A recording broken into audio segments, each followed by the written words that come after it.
Well, welcome to the Top Gun Show. Today we have my counterpart and colleague and friend, Michael Masini. Mike is the Director of Channel Sales for TPX Communication out of Chicago.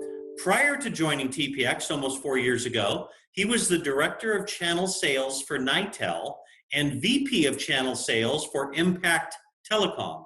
He's also been in channel sales leadership with CBeyond, Windstream, Level 3, and WorldCom. Some famous companies.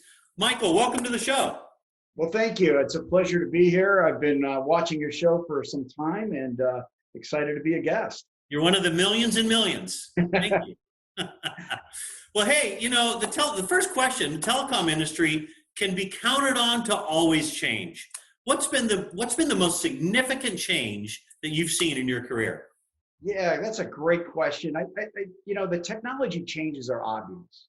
I got started in the channel sales in 2000 when we still had to explain T1s, PRIs, integrated T1s to customers and to partners.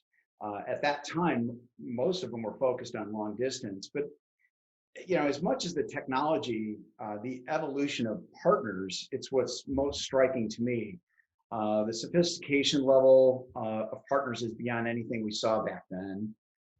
And it's fascinating to see the deal size that partners bring. In general, more of our large deals are coming from partners than from direct sales, and that probably was not true in 2000. And then the other thing is, the resources partners now have on staff. They tend to rival big corporate America. And then there's the role of the master agent that's evolved. And is very closely tied to everything that I just proceeded to talk about. I'm so impressed by the engineering, the marketing, financial, sales resources that they bring to the table. And I remember when some of the biggest master agents were 10 employees. They might be sitting in one room, and now they're filling up floors and high rises, and they've truly become sales enablement engines. So for me, it's the evolution of the partner that's the biggest change I've seen. Yeah, that's a great answer. Everybody can see that the technology changes, but the partners have really changed. And let me ask you about what you're seeing with partners. What kind of partners are killing it right now, especially in this economy? Yeah, another really good question. And this is something I had worried obsessively about at the start of the pandemic, because I really didn't know. And I don't know that I can say that it's a specific agent type, but it's been an interesting year because we're doing really well. My region just completed a 200% quarter, and it's because of the partners. And the things, so it's probably more along the lines of the things that they're doing, right? Like they've been very, very strategic about the types of customers they're attacking. And I say that is true even more so than ever. They're talking to customers who have the financial wherewithal to weather what I'll call a storm.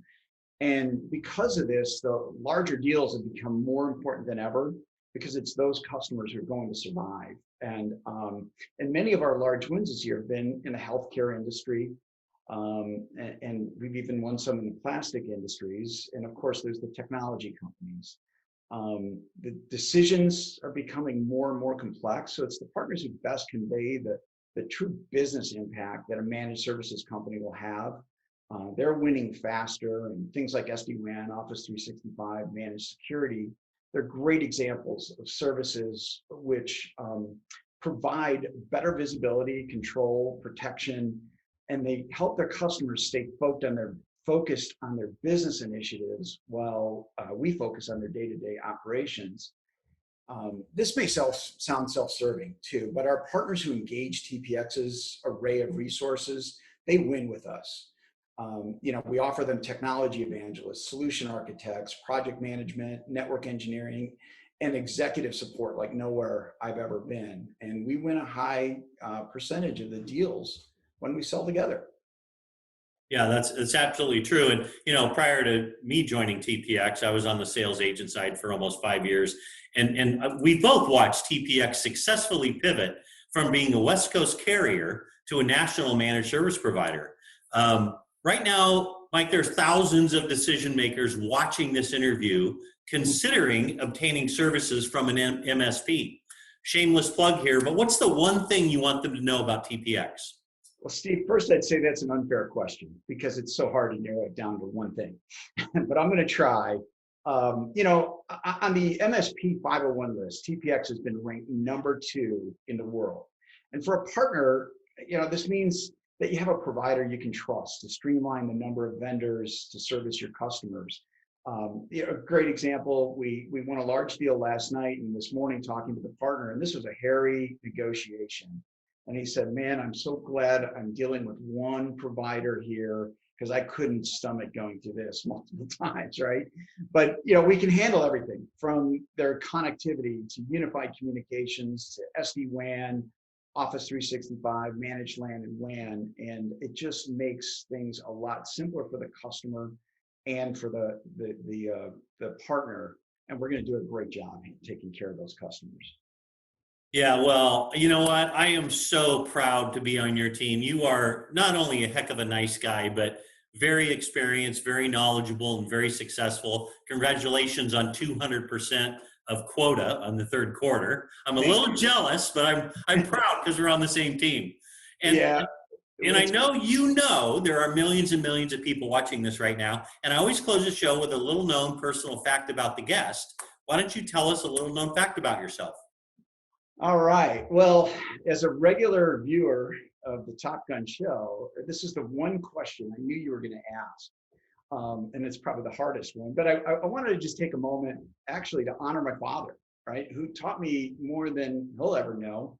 And I probably would never say any of this to his face. But, you know, he was born in Italy at the start of World War II, and he didn't even know where his next meal was coming from. And he went to work full time at 11 years old. And I think he actually worked for food at that time. He came to the US in 1955. And at 18 years old, he started working at the Italian Village, which is an iconic bar and restaurant in Chicago. And it's in the heart of the financial district. He became a bartender at 18 years old and worked the job until at 80 years old, they sent him home because of the pandemic. So think about that, 62 years, the same job. It's weird for me, I'm 57, to look at my birth certificate and there's dad, you know, with that job. But most impressive was that he's been named Chicago's best bartender many times. And in a town like Chicago, that says a lot.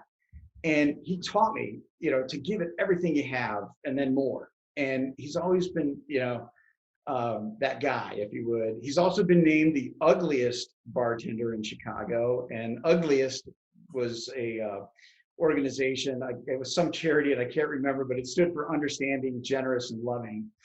And you know, he influenced me all the time to be a better person. And he's, you know, and it's interesting because he's that guy that, because he's in that financial district, you know, really smart guy. He's the guy that Ivy League MBAs go to for advice. You know, when I was growing up, his best friend was a Notre Dame lawyer who was the CEO of an oil company.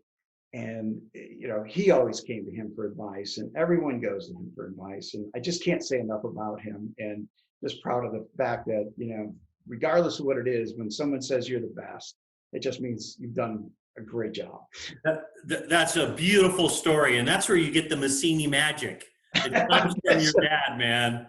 I guess great. So. I want to interview him on the Top Gun show. Could you get him to do that? You know, I'm not sure he would, but I would tell you that if you did, you'd probably have to put it on another channel. He is famous for having no filter. And in fact, there was an article written about him on Christmas Eve about his lack of filter. So very colorful language. So it might be an interesting show. And you love it. Highest rated. Hey, Mike, thank you so much for being on the show today. I really appreciate it. Oh, thank you. It's an honor, and I really enjoyed doing this. Yeah, and thanks for watching, everybody. All right, very good.